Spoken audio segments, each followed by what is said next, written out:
नमस्कार. हिवाळ्याच्या दिवसात बऱ्याच जणांची अशी तक्रार असते की आपल्या थ्रिप्स, मावा, ॲपिड्स ह्या गोष्टी कमी होत नाहीत. किती स्प्रे घेतलं 8 दिवसात तरी थंडीच्या दिवसात थ्रिप ही घाण आहे, ती कमी होत नाही. याची काय कारण आहेत त्या हे बघा.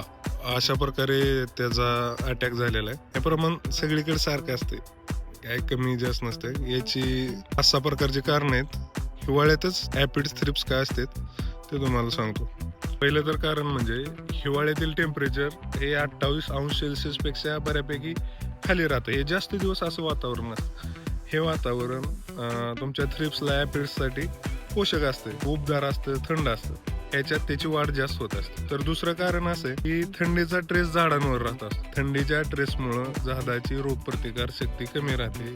ते झाडाची रोगप्रतिकार शक्ती कमी राहिल्यामुळं बी आपल्या प्लॉटवर थ्रिप्सचा, माव्याचा, ॲपिड्सचा अटॅक जास्त राहतात. आणि एक तिसरं कारण असं आहे की जे आपले मित्र कीटक असतात, जे थ्रिप्सला, माव्याला खात्यात, ते मित्र कीटक थंडीच्या दिवसात त्यांची उत्पत्ती कमी असते किंवा ते कमी दिसतात. त्यामुळे एक थ्रिप्स, मावा कंट्रोल होत नाही. एक चौथं एक कारण असं आहे की हिवाळ्याच्या दिवसात एक टेम्परेचर पावसाळ्यापेक्षा उन्हाळ्यापेक्षा कमी असतं, म्हणजे ऊन कमी असतं.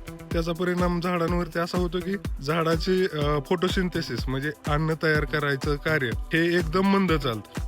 ते मंद चालत असल्यामुळे सुद्धा झाडाची रोगप्रतिकार शक्ती कमी राहते. या कारणानं सुद्धा याचा अटॅक जास्त होतो. झाली 4 कारण. 5वं कारण असे, वातावरणात एक थंड आणि उबदार वारा असते. त्या थंड उबदार वाऱ्यात हे जे ॲपिड्स आहेत, तुमचे थ्रिप्स आहेत, यांना एका ठिकाणाहून दुसऱ्या ठिकाणी जायला एकदम योग्य असं वारं असते.